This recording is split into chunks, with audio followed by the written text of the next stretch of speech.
Hello, everyone. Welcome back to yet another political episode.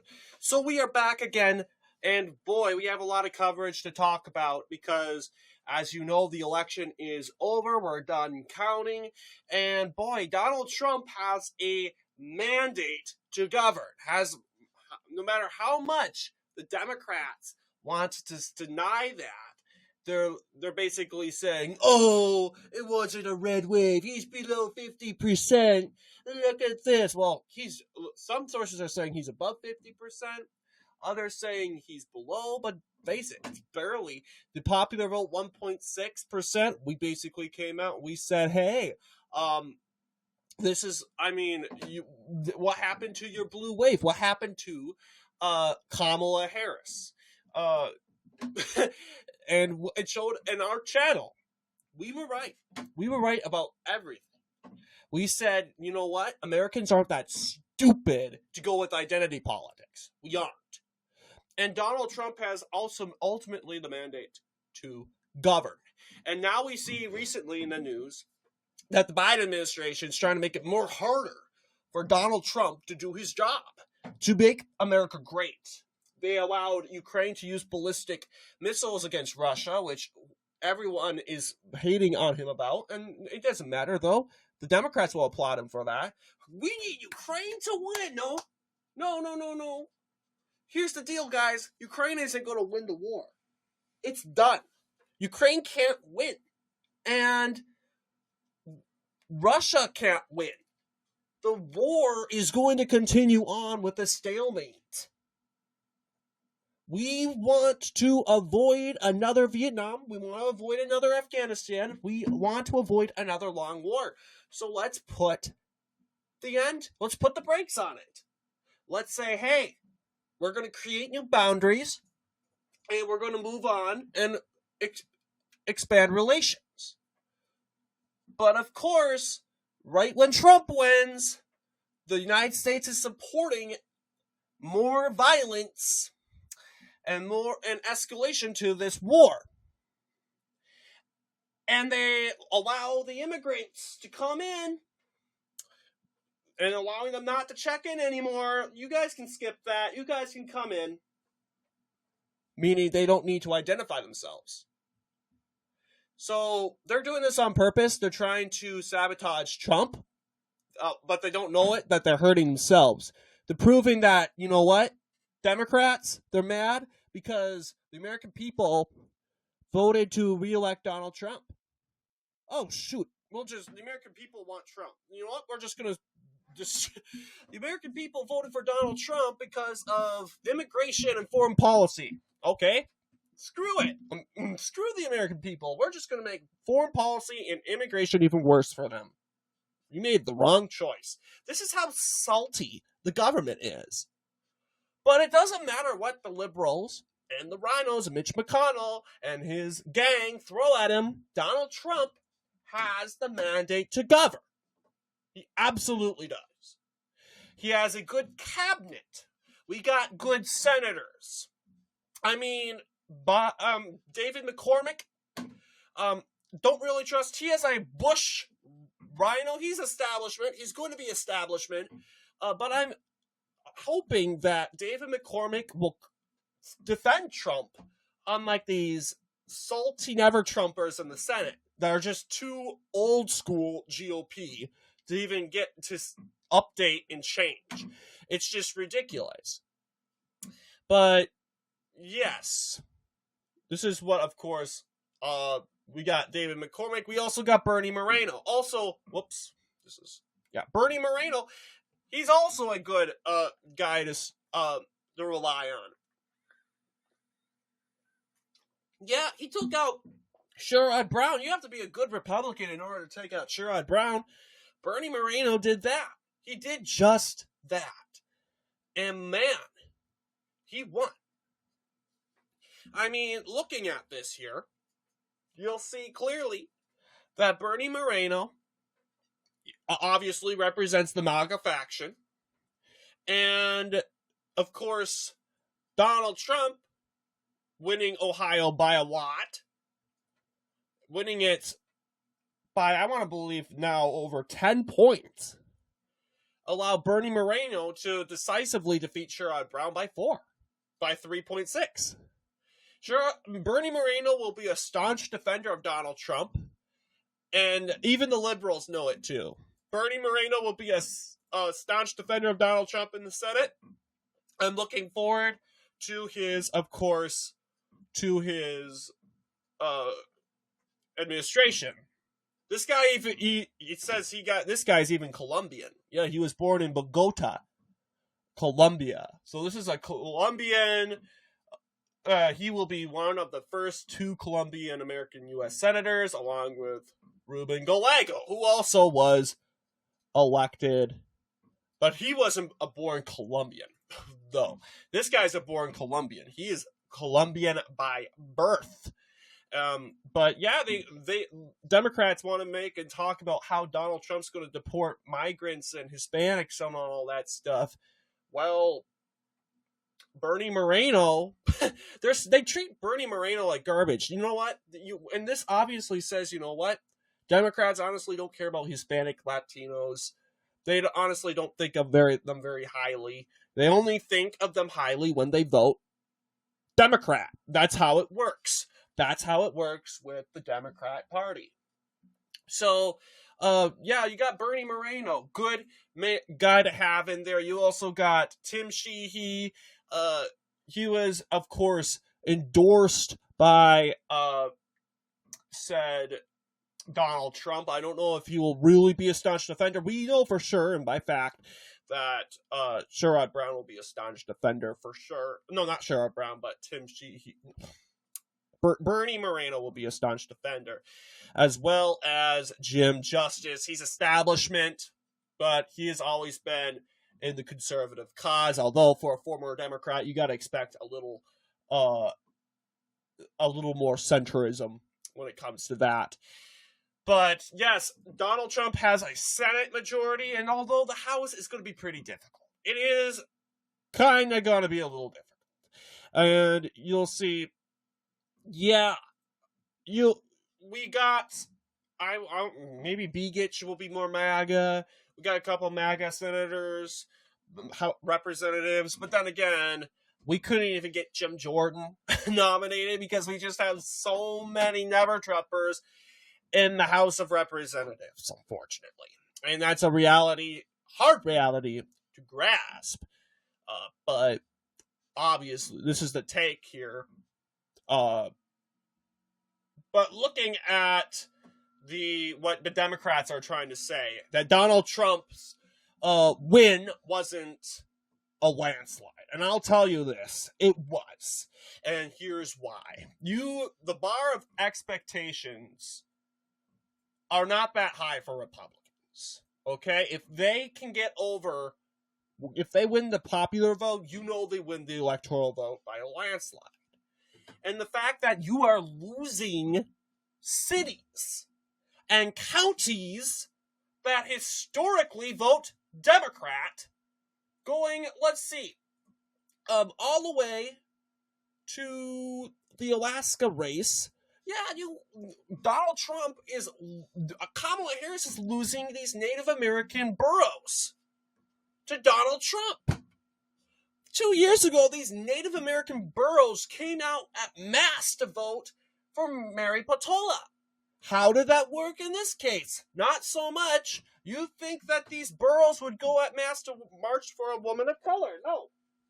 Not at all, because these Native Americans cannot affiliate and compare themselves with Kamala Harris. No one can. She's too weird and she's too quirky. 41.4%. Sure, she won Anchorage. That's probably the one thing they'll get out of Alaska. Good for you, I guess. And like I said in my California video, not good results at all. You take a look at Imperial County, look at this. Imperial County, light blue for the first time. Republicans were flipping Hispanic voters at mass, and it even broke this critical Hispanic stronghold, Imperial County. A critical stronghold, if I may ask. And making it vulnerable and probably could go Republican in the future. maybe possibly the midterms, if, of course, the Newsom administration and Democrats continue what they're doing in California, I would not be surprised at all to see this county go Republican. I mean, this county has been voting for Democrats since 1992. Let's take a look. Just 4 years ago, this county voted 60% for Biden. Well, you'll see it swung like 20 points to the right. It was a huge win in Imperial County, despite not actually winning it. But basically says all these counties even on the West Coast are vulnerable because the Hispanic vote is not supporting them. They're not coming to their aid. This is horrible. Jump all the way, you got Southern Texas. Southern Texas, it took a lot. First time in history that Southern Texas went Republican. And you're telling me that this wasn't a huge win for Republicans? Travis County, Dallas, you got these big cities. Let's see. List of U.S. cities.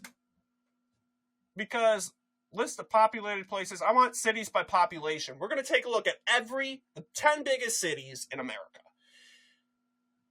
Right now. New York. Take a look at New York.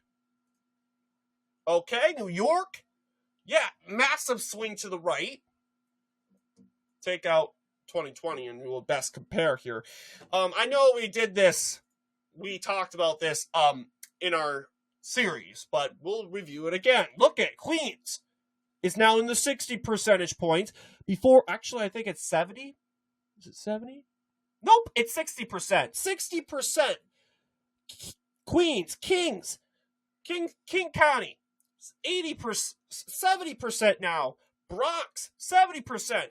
And now Manhattan is still lingering in the 80 percentage point. Then comes Los Angeles County, back to New York. Back to California. And you're going to see Los Angeles County swings to, let's see. Let's just search up Los Angeles. Los Angeles County, California. Yes, that holds Los Angeles. Take a look here. Looky here. All right, 71% for Kamala Harris, for Donald. Why am I doing this today? For Joe Biden in 2020. It swings 7 points to the right. It's now 64% for Kamala Harris. And which is amazing here. Let's just establish you have Hennepin County which is a Marxist county. Hennepin County has its conservative. It used to be pretty compatible. Now it's liberal. You got Ramsey County with St. Paul. You got Dane County, guys. Or Milwaukee County. Those counties are more liberal than Los Angeles County. You got Hollyweird in Los Angeles County. Hollywood and these deluded actors. They're in Los Angeles County.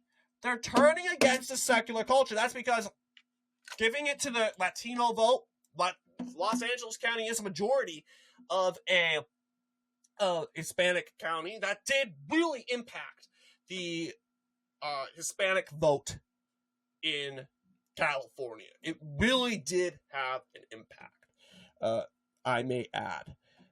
Interestingly enough. But yes, you can see California. Chicago, one of my favorites. Cook County. Let's take a look at Cook County. All right. Cook County, 74% for Dems.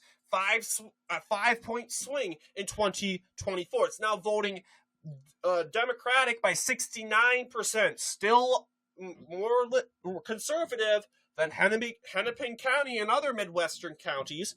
You got the biggest county of them all in the Midwest, Cook County. And it's less liberal than other counties. It's interesting. But yeah, long history of voting for Dems. obviously, probably won't win it, but I'll tell you guys, this was our best performance since 2000, because ever since 2004, Democrats have been winning this county by 70% streak. This was because of the horrible Johnson administration in Chicago, which has been rated as the worst mayor so far in Chicago history. Take a look here. We got Houston, and Houston is probably one of the most conservative out of all.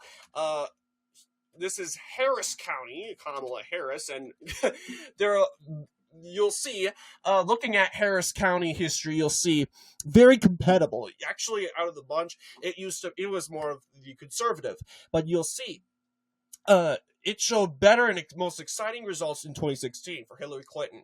Bigger results in 2020. It was actually the biggest turnout, the biggest victory Joe Biden received there since 1964, where Lyndon B. Johnson won the county by 59%, a record for a conservative city.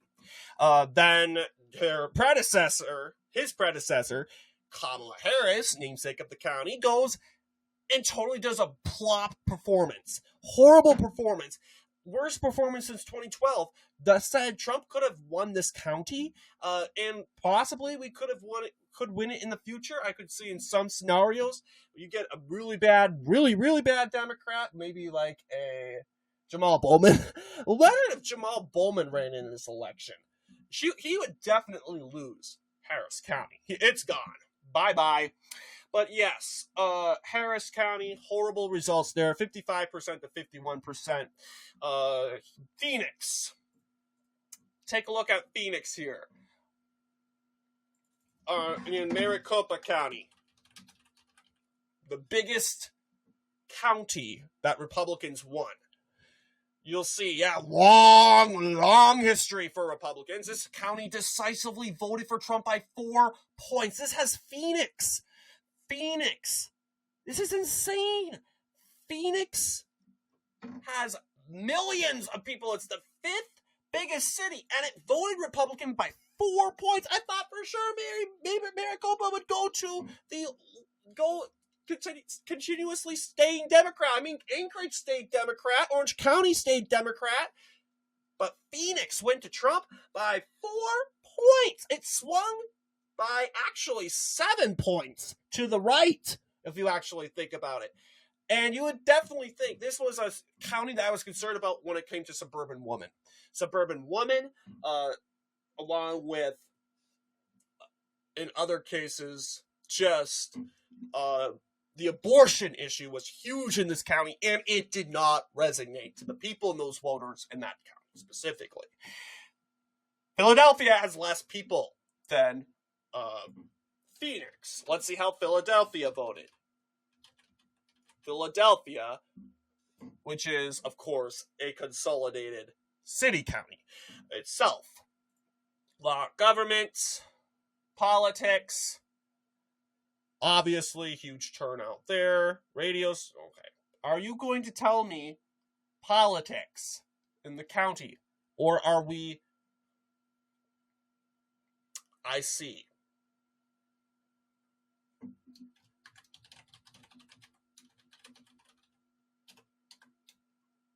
Okay, I guess they do not have... That's shameful.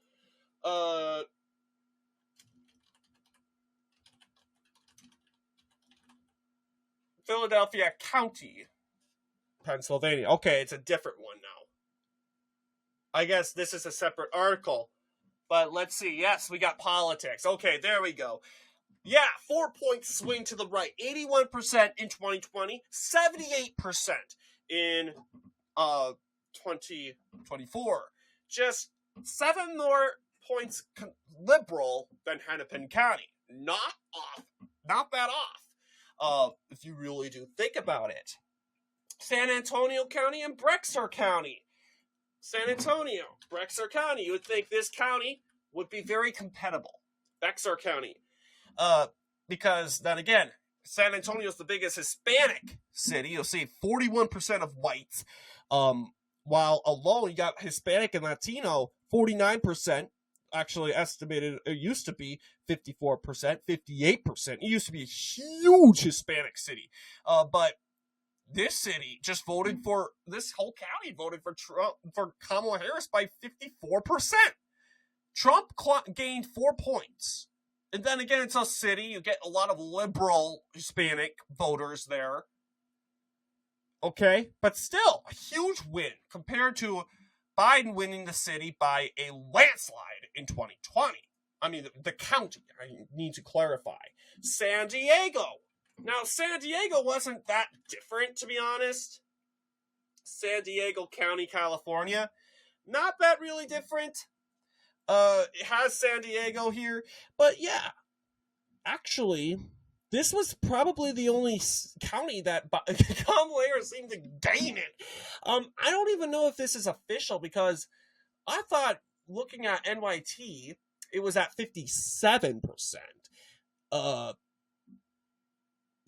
I wouldn't hold myself. Yeah, 57. Yeah, Kamala Harris gained 4 points. Hooray! The only county we gained in. Good for you. Kudos to you. San Diego County. I mean, you're from California. Duh. And San Diego County's sounds Spanish, right? Very Spanish. But it's actually Caucasian. Compared to Los Angeles County. San Diego County is a white majority county. And then you have white liberals and suburban women in that county. So yes, very good result for Kamala Harris there. Dallas County. Take a look at Dallas County. It helped contribute to a blowout for Donald Trump in the said state of Texas. Take a look here. All right, 59% a landslide, but not to the usual numbers we're used to seeing. 64% in 2020. Okay, even that was horrible.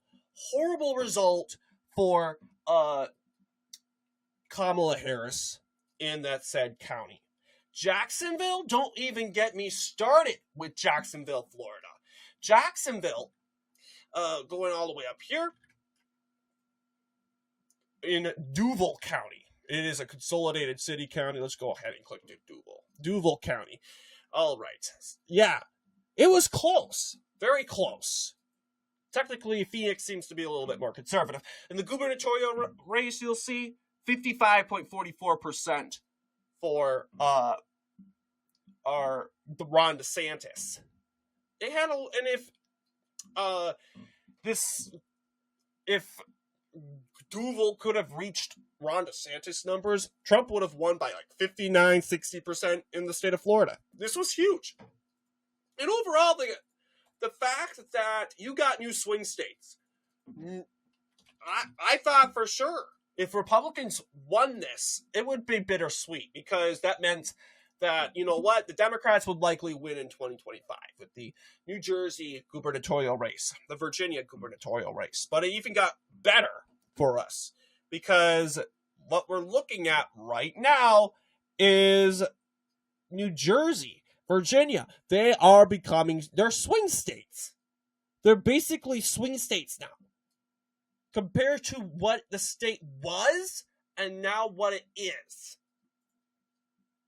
And now we have Jack Ciattarelli coming back, running for governor next year. We absolutely have his back. He obviously has proven that he can win. He absolutely can prove that he can crank up votes.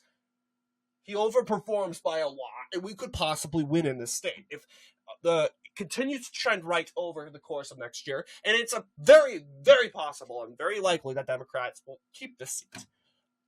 But we're going into this thinking now we could possibly win New Jersey. No real clear result in New Jersey. Virginia. Yeah, it definitely made a difference. It went from a likely Democrat to barely a leaning Democrat.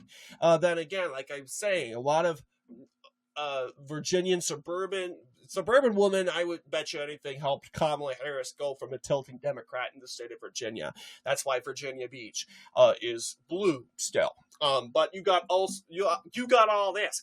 But still, it's still very competitive. When you have Winsome Shears, I know a lot of people don't like Winsome Shears because, you know, she didn't endorse Trump. She kind of is a bailer when it comes to that. But I'll tell you this.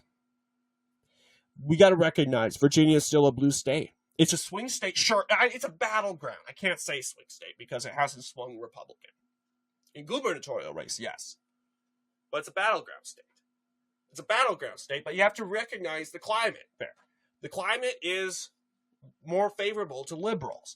So, yes, you cannot, and Winsome Shears is very popular. You need to take advantage of that. She's popular there. And she's running for governor. Take advantage of that. You got Abigail Spangberger, whatever her name from that district. She's from right here.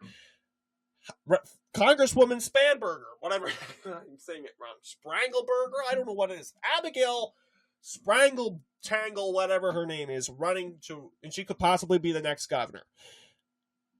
There will be a female governor in 2026 in Virginia. And I would love that to be Winsome Shears. Honestly. Maybe I'm not a fan of her on many political issues with what she's got very establishment, but if it takes an establishment candidate to win Virginia, which is a blue state, I say go with it, because Virginia is a blue state. So for the people that think that, we need to send up more of a Republican like Hung Cao's great, but he hasn't really served in a political office. It only makes sense to go with Winsome Shears because she's next in line. And I'm hoping that Virginians go with that choice. So anyway, what do you guys think in regards to our video? And fun fact, the liberal media, they're kicking and screaming. They think, Donald Trump doesn't have the mandate to govern. He barely won, blah, blah, blah. They're always saying that. They always say that. They're being they're just resistant. And they're being incompetent. We would never say something like that in 2008. Imagine Republicans saying, Obama didn't win by much. Are you kidding? Yeah, we Republicans openly admit, because John McCain was that bad of a grifter and a candidate, that we totally just lost it in 2008. But Democrats don't want to admit that Kamala Harris blew it for her party. The biggest blowout for Republicans in the center. But you can go ahead and compare the popular vote margins.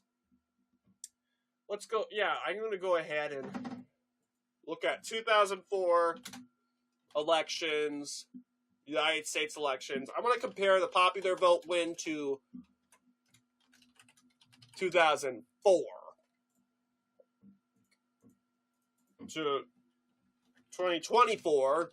Then again, I've made the case that the fourth year of the decade, it tends to be Republican. It really does. It's a pattern. The fourth year of every decade, a 1.6 margin, a 2.4. I guess Bush won technically by popular vote, but electoral vote? Are you kidding? 286. Donald Trump won 312. Still very good. But anyway, what do you guys think? You got to admit, Donald Trump, he was convicted. He was shot at. He was impeached. He was charged for an insurrection, and he's now the president now. Is this not the greatest political comeback in American history? If you guys are denying this, you're probably TDS Trump deranged. You need to be realistic here. A convicted felon. Majority of Americans voted for a convicted felon over a prosecutor. And everyone thought he couldn't do it. The world is jaw-dropping. This is gone down in not just the greatest political comeback in American history, but it's made comeback as the greatest greatest political comeback in world history. We talked about the Panamanian nominee, that was was nominated by the majority party to become president. Yeah, he was thrown out and thrown in a prison cell because he was convicted and found guilty. He was removed from the ballot, and I guess his predecessor became president. He's not coming back. Panama says, nope, convicted felon bad, but America gives people a chance. Majority of Americans give people a chance. That should make people happy, that no matter how bad you are still desired. You are still loved by the American people. You are still an American. You're still one of us. But Democrats, they've thrown the convicted label and they throw you away like a used tampon. You're nothing to them, according to Democrats. And Republicans, and the Americans, we said that's not true. Absolutely not true. So what do you guys think in regards to our analysis tonight? Let me know down below, and as always, I will see you all in the next political episode.